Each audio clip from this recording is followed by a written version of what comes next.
Here's Kyle Kuzma with a steal. Then he gives it to Jordan Poole, who then sets Kuzma back with a nice lob off the glass to cut down the lead to 19. Like, what the hell was that? I mean, don't get me wrong, I used to love the pool party. The dude treated us with mouth-watering highlight reels with his sick handles and out-of-this-world shot making.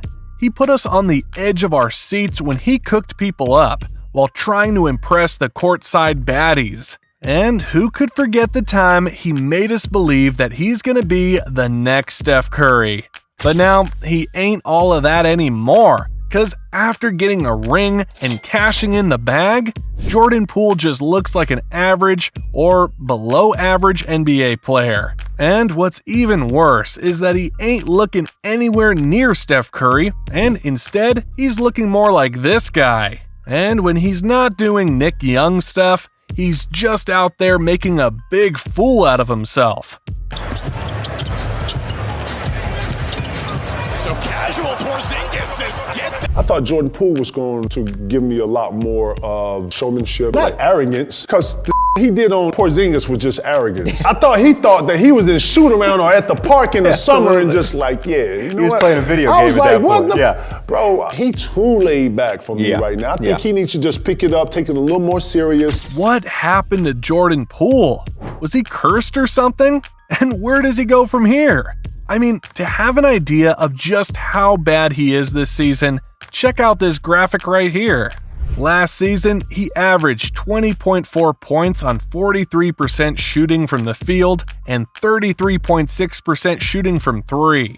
But now, almost all of his offensive numbers, including his assists and turnovers, have dropped significantly across the board. And the only positive I'm seeing with this guy right now is that he actually has a better beard game today compared to what he had last year. When he was playing behind Steph and Klay, it looked like he needed a team of his own in order for him to really flourish, since he's kinda held back when he was with the Golden State Warriors. Now that he got what he wanted, Poole was supposed to be the main guy for the Wizards this season, following the departure of Bradley Beal. But with a dozen or so games in, it kinda looks like he's just turning out to be a trade piece, which the Wizards could flip in the future in exchange for more valuable assets. Well, aside from those ugly numbers, Poole is also doing what he does best this season, and that is to turn the ball over a lot. As you can see, he tops the Wizards when it comes to making bad passes, as well as throwing possessions away with unforced turnovers. I mean, here he is receiving a pass from a dribble handoff. Now, as he penetrates inside, there's Hartenstein shadowing him, while McBride is anticipating his attack as a help defender. Despite two white shirts guarding him closely, Poole still dives inside instead of kicking it out. And since he didn't pull the brakes, he just ran through McBride and got called for charging. Now, in this sequence, Poole asks for a clear out since he knows he can break down Horford. But as soon as he attacks, he just slips for no reason at all and once again causes a turnover. And once again, after trying to attack the defense of Boston here, Poole dropped the ball out of nowhere as soon as Brown swooped in. And on the other end, Boston converted Poole's turnover to a bucket when Jaylen Brown knocked down the transition three. We all know that Poole had a history of playing out of control on both ends, but this season, with the Wizards, it looks like he just turned it up a notch for the worse. I mean, out of 473 qualified players in the value over replacement player category, or VORP, Jordan Poole ranks dead last, with a horrendous negative 0.5 rating. And this simply means that he's not any better offensively than the guy who subs in for him. And in terms of box plus minus, Poole once again ranks in last place with a negative 7.6 rating, which means that the Wizards are losing around 7.5 points every time they're sharing the court with him. And if you take a look at his individual box score and focus on his plus minus on a game-to-game basis, you'll have a clear idea of just how bad he is this season. Cause aside from the Memphis game, where he logged a plus 13, he just registered a negative rating in the other games that he took part in, with one going as high as negative 29 in their blowout loss against Boston. Well, a big contributor to his negative plus-minus has something to do with his bad shot selection. I mean, here he is engaging in a two-man game on the very first possession of the game. He could have shoveled the ball to the cutting Gafford here for the easy 15-foot bucket or rim attack, but instead, he took a tough floater with Mark Williams covering him at the front while Brandon Miller contesting from behind. Now, after Luka got a little bit too fancy in this play, Poole is able to pick up the ball and lead the fast break. Despite having the numbers, Poole pulled back instead of attacking Tim Hardaway Jr., and he just settled with a long, low-percentage three, which he missed.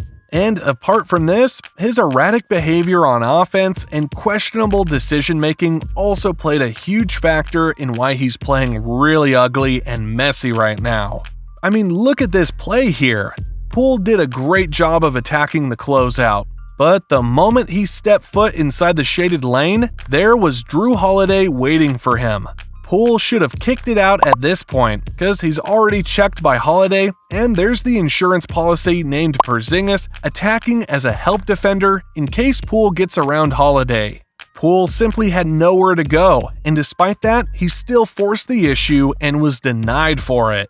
Here's Poole in another dribble handoff. He turns the corner as soon as he goes over the pick, but when he's about to take the floater, he passes the ball in the last minute, which leads to a turnover since Josh Green read the play all the way through. Now, once again, Poole slices his way inside here with Mark Williams on the drop coverage. Instead of waiting for Gafford to settle in his position, Poole attacks right away. And even though he knows that Williams is a great shot blocker, he still tries laying it in using his right instead of switching to his left to avoid the outstretched arms of Williams. And lastly, look at this head-scratching decision of Poole here to attack baseline. Despite two guys covering him, he still took a tough one-legged fadeaway instead of dishing it out to Kispert, who's wide open in the wing. Even though Jordan Poole has left the Warriors, it looks like he didn't change even one bit with his uncontrollable drives, wild shot making, bad reads, and as you saw with the numbers he's been putting up this season, it turns out that he's actually much worse than when he was playing with Golden State. The Wizards are currently free-falling, with many begging to just blow the whole thing up. We all know that the Wizards aren't going to win a lot of games as they are in rebuild mode right now. But we also didn't expect them to be this bad, with Jordan Poole leading the way for them as their quote-unquote superstar. Based on his demeanor on the court, I think Poole is just chilling right now and playing without any pressure since he already got a championship and bagged a huge contract. But if he keeps fooling around like a clown or continues to take things lightly, there's gonna be a huge consequence for his recent actions later on in his career, when he's up to sign another contract or get traded elsewhere. Cause if I'm his employer, I certainly don't want that kind of player to be part of my team.